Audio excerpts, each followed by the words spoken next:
Hello, pumpkins. Today I've decided to do this video like it's something special, but I know that a lot of sales are coming for the premium vehicles in the next days, like 31st of this month, probably, I don't know. And I've decided to show you some of the vehicles and you will have the idea of if you buy it or not, because I have probably a lot of them and I know how they are behaving, like let's put it that way. I've been asked like do I have to buy the T72 AV, the terms blah blah blah, or do I have to buy the BMP2, which is actually, you know, however it's called, squadron vehicle. Yeah, I didn't even know that. I would say points vehicle because you can unlock it with points, or something like the 2S38, or rather than, I don't know what premiums, I don't even know. Oh, the M1 KVT or the Wolfpack or whatever.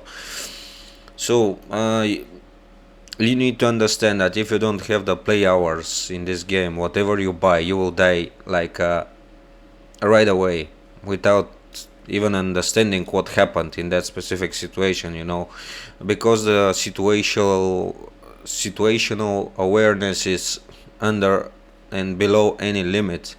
Um, in this case, what you can do, I will explain you what I've done when I bought my first premium, which was actually this T73V.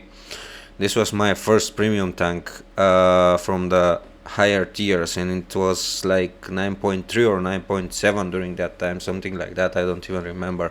Not 10 anyway. 10 BR, I mean. And you need to understand that if you buy this thing, at least this thing shoots at 360 degrees. It doesn't matter of the direction. You can shoot at 360 degrees. Something that you can't do with example with the Leopard, with the let's say with the KV1, no KV1, KVT, M1 KVT, whatever. You can do that with the Western tanks, with from USA, Germany, Great Britain, Japan, I don't know, China, I don't know, Italy, you can do that, France, you can. From France, you have these things here. You have the MX Super 30 and the VBCI. Both of them are, I mean, this one here, it's really funny to play. I mean, it's amazing tank. I love it. I really love it. From Sweden, I have this too. They are not premium vehicles. I have nothing premium from Sweden. So, you know, from Israel, we have this premium tanks here. The Merkava 2D is pretty good tank, but always hull down. Otherwise, you will die. The hull is not that strong as they say. Just trust me. And from USSR you have a lot of premiums, but what I would strongly advise you to do is to, I know that everybody wants the highest tier because it's the best and things like that. Not true. If you want to play something that's really that you are going to have fun with, it's at least I'm having fun with the VBCI from France. Example, these vehicles here. This thing is real fun, you know, for me, at least. I can play really good with IFVs, but who cares, you know? I like it anyway. If I have to advise you about a tank, I would say that this one here for sure is one of the best premiums that I have. I love it. It's 9.3, but it's amazing tank. I love it really much. From Italy I have nothing. From Sweden I have these two here, but one is Russian, the other one is trash. This thing here is useless. I mean, I'm not joking. From Germany you have the Leopard 2 from the higher tiers. Where it is? It is the, where is P10.3? Yeah, you have this one. This one is pretty good tank too, but you have to let me show you what's the difference between the Russian, Chinese tanks and the Israel one, because it's completely different than the Western tanks. This is the T-72, right? So what you're doing with it, you go to test drive, and I will show you why this tank was made, considering that I am from that parts of the world. Look, this is how you should play the T-72 in this specific way. Hull completely hidden from anything and just the turret out. You see? Nothing else must be seen. You should see this part of the tank. Your turret level must be at the level of the hull of the enemy tank. In this case, you should. This is how the T-72s are used. They must be stay lower than the ground. Yeah, okay, the sabos are not always great, but this is how it's used. Hull down. The hull must be under the ground level. Just the turret must be out and seen. In this way, this tank is indestructible. You can't do anything against it, you know? You can't, because you can't even see it. Now, this is how the T-72 is usually played and how you should play it. If you have the hull and you are in city areas, useless tank. It's just useless, the T-72. Or any T-tank. Wherever you go, only the turret must be seen. You don't have depression. That's why, as I said, if you find a hole somewhere to hide the hull of it, it's great. Nobody can destroy you. I mean, it's useless.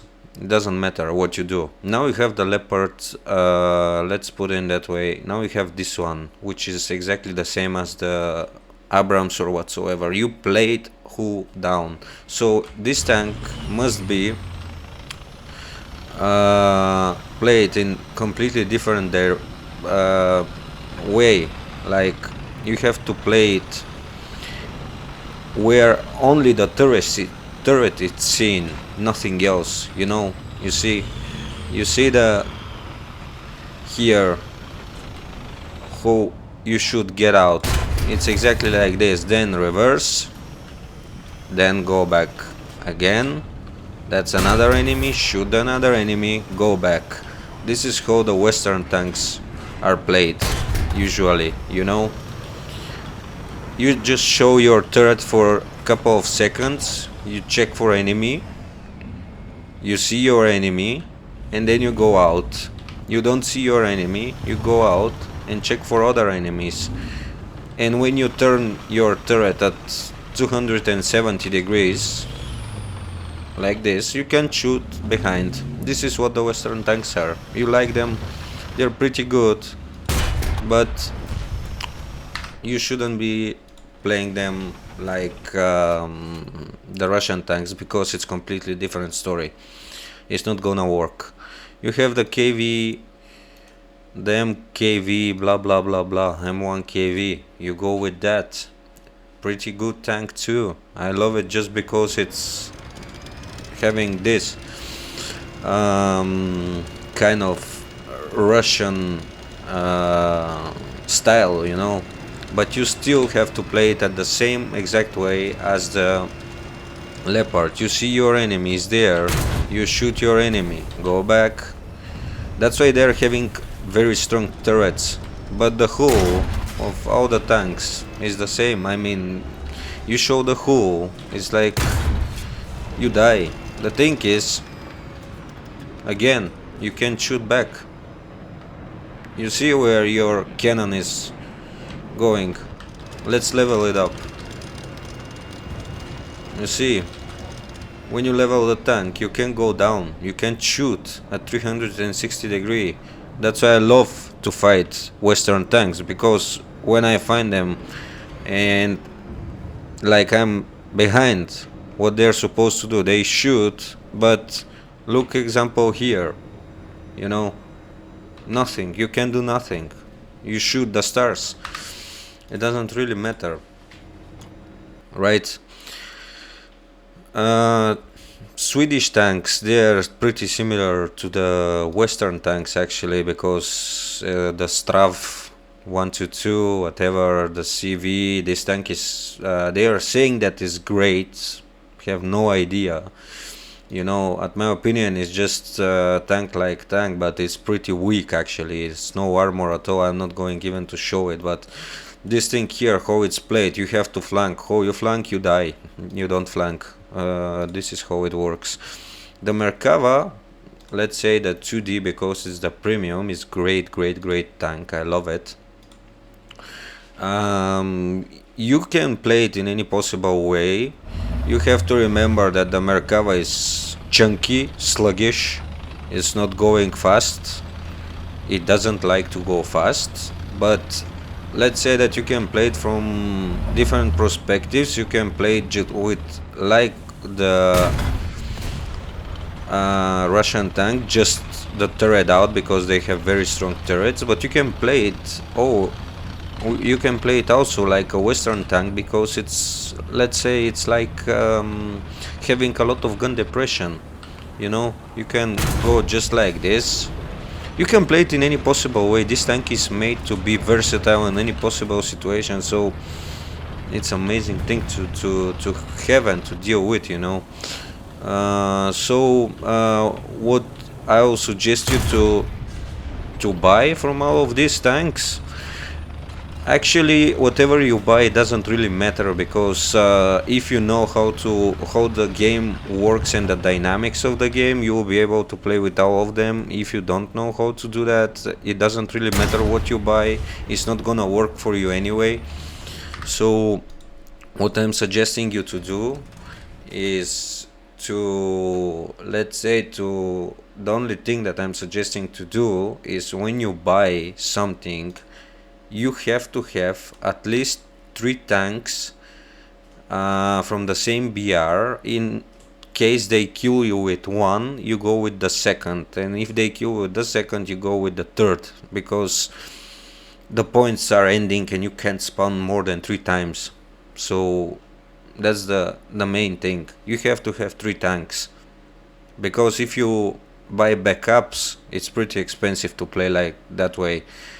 Whatever you see like backups that I have is something that I've earned with the time, and the game gave me. I'm not buying backups to tanks, you know. I'm never buying backups.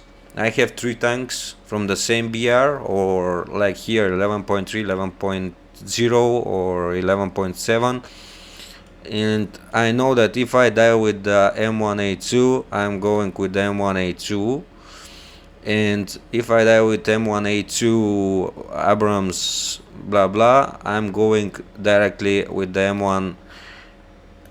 M1A1HC, and then I'm going with the XM whatever, if there are airplanes and stuff like that, and then I'm going with this one, and I have a lot of tanks, spare tanks to play with. The same here, Leopard, I have the PSO, then I'm going with the 2A6, then I'm going with the 2A5, and then I'm going with the PL for last, you know.